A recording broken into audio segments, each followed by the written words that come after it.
Hi friends, പുതിയ വീഡിയോയിലേക്ക് എല്ലാവർക്കും സ്വാഗതം. അപ്പോൾ ഇന്നത്തെ നമ്മുടെ റെസിപ്പി ലഞ്ച് ബോക്സിലൊക്കെ കൊടുത്തയക്കാൻ പറ്റിയ ഒരു മുട്ട തക്കാളി ചോറാണ് കേട്ടോ.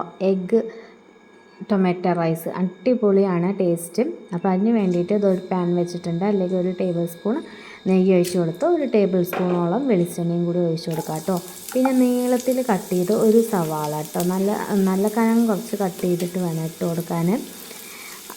അപ്പോൾ അതൊന്ന് ഇട്ട് കൊടുത്തിട്ടുണ്ട്. ഇനി ഇതൊന്ന് നല്ലതുപോലെ ഒന്ന് വഴറ്റിയെടുക്കാം കേട്ടോ.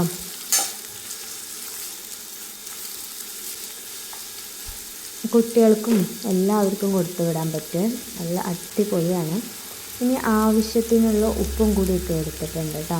അപ്പോൾ ഞാൻ ഈ തക്കാളിക്ക് വേണ്ട ഉപ്പ് മാത്രമാണ് ഇട്ട് കൊടുത്തത്, നമ്മൾ ഈ വഴറ്റിയെടുക്കുന്നതിന് വേണ്ട ഉപ്പ് മാത്രം. അപ്പോൾ ഏകദേശം നമ്മൾ സവാള ആയിട്ടുണ്ട്. ഇനി ഇതിലേക്ക് ഒരു ടേബിൾ സ്പൂണോളം ഇഞ്ചി വെളുത്തുള്ളി പേസ്റ്റാക്കി ചേർത്തിട്ട് ഇട്ട് കൊടുക്കാം കേട്ടോ. പേസ്റ്റായാൽ നമുക്ക് ഒരുപാട് കടിക്കാനൊന്നും കിട്ടാതെ നല്ല ടേസ്റ്റ് കൂടുകയും ചെയ്യും. അപ്പോൾ അതിൻ്റെ ഒരു പച്ചമണം എല്ലാം മാറിയതിന് ശേഷം ഒരു വലിയ സൈസ് തക്കാളി അല്ലെങ്കിൽ 2 തക്കാളി സൈസ് ചേർത്ത് കൊടുക്കാം കേട്ടോ. ഇത് വലിയ തക്കാളി ആയതുകൊണ്ട് ഒന്ന് ചേർത്തുള്ളൂ. ഇനി ഇത് നല്ലതുപോലെ ഒന്ന് വഴറ്റിയെടുക്കണം. തക്കാളി എല്ലാം നല്ല സോഫ്റ്റായിട്ട് നല്ലതുപോലെ ഒന്ന് വഴറ്റിയെടുക്കണം കേട്ടോ.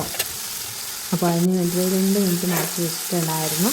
അപ്പോൾ ആ തക്കാളി എല്ലാം നല്ലതുപോലെ ഒന്ന് വഴണ്ടി വരാൻ തുടങ്ങിയിട്ടുണ്ട്. അപ്പോൾ സോഫ്റ്റായി തുടങ്ങി കേട്ടോ. അപ്പോൾ ജസ്റ്റ് നമുക്ക് നല്ലതുപോലെ ഒന്ന് ഇളക്കി കൊടുത്താൽ നല്ല ഉടഞ്ഞ് കിട്ടും. ഇനി ഇതിലേക്ക് ഒരു ടേബിൾ സ്പൂണോളം കാശ്മീരി ചില്ലി പൗഡർ, ഒരു 1/2 ടേബിൾ സ്പൂൺ മഞ്ഞൾപ്പൊടി, ഒരു 1/4 ടേബിൾ സ്പൂൺ ഗരം മസാല, ഒരു 5-6 കശുവണ്ടിയും കൂടി ചേർത്ത് കൊടുക്കുന്നുണ്ട് കേട്ടോ. അപ്പോൾ ഈ കശുവണ്ടി ഇല്ലെങ്കിലും കുഴപ്പമൊന്നുമില്ല, പക്ഷെ അതും കൂടി ചേർത്ത് കൊടുക്കും. ഇനി അതൊന്ന് നല്ലതുപോലെ ഒരു പച്ചമണമെല്ലാം മാറിയതിന് ശേഷം നമുക്ക് നടുക്കൊരു കുഴി ഉണ്ടാക്കി കൊടുക്കാം കേട്ടോ. ഇനി ഇതിലേക്ക് കുറച്ച് വെളിച്ചെണ്ണ ഒഴിച്ച് കൊടുക്കാം കേട്ടോ. നമ്മൾ ഇതിലേക്ക് ഇനി മുട്ട പൊട്ടിച്ച് ഒഴിക്കാൻ പോവാണ്. അപ്പോൾ നമ്മുടെ റൈസ് എത്രയുണ്ടോ അതനുസരിച്ചിട്ട് കോഴിമുട്ട ചേർക്കാം കേട്ടോ. അപ്പോൾ ഞാൻ ഇതാ ഒരു 3 മുട്ട ചേർത്ത് കൊടുക്കുന്നുണ്ട്.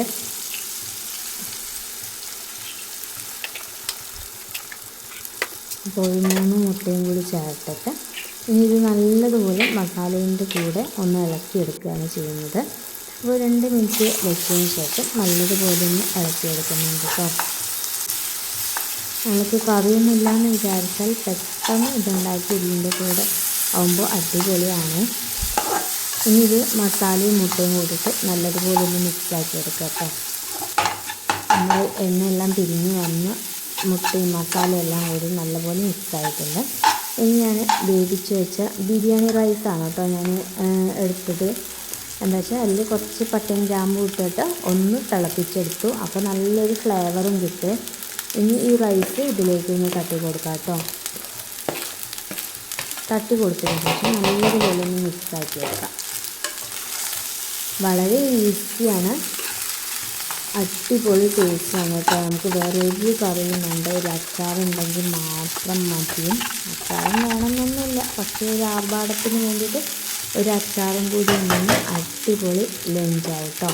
അപ്പോൾ ഇനി ലാസ്റ്റ് കുറച്ച് മല്ലിയിലയും കൂടി വിതറി കൊടുക്കാം കേട്ടോ. മല്ലിയില ഇഷ്ടമുള്ളവർക്ക് മല്ലിയില വിതറാം, അല്ലാത്തവർക്ക് കറിവേപ്പിലോ എന്തെങ്കിലുമൊക്കെ വിതറി കൊടുത്ത് അടിപൊളി ടേസ്റ്റുള്ള നമ്മുടെ തക്കാളി മുട്ടച്ചോറ് റെഡിയാണ്. എന്തായാലും ട്രൈ ചെയ്ത് നോക്കിയിട്ട് ഫീഡ്ബാക്ക് അറിയിക്കാൻ മറക്കരുത്. കുട്ടികൾക്കായാലും വലിയവർക്കായാലും ലഞ്ച് ബോക്സിന് കൊടുത്തു വിടാൻ പറ്റിയ ഒരു അടിപൊളി റെസിപ്പി കൂടിയാണ് കേട്ടോ. അപ്പോൾ നമ്മുടെ ചാനൽ ഇഷ്ടപ്പെടുകയാണെങ്കിൽ ഒന്ന് സബ്സ്ക്രൈബ് ചെയ്യാനും കൂടെയുള്ള ബെല്ലൈക്കൺ അമർത്താനും മറക്കരുത്. ഇനി ഇതേപോലെ വീഡിയോസ് കാണാൻ ഇഷ്ടപ്പെടുകയാണെങ്കിൽ ഒന്ന് കമൻറ്റും കൂടി ചെയ്തേക്കണേ. Thank you for watching.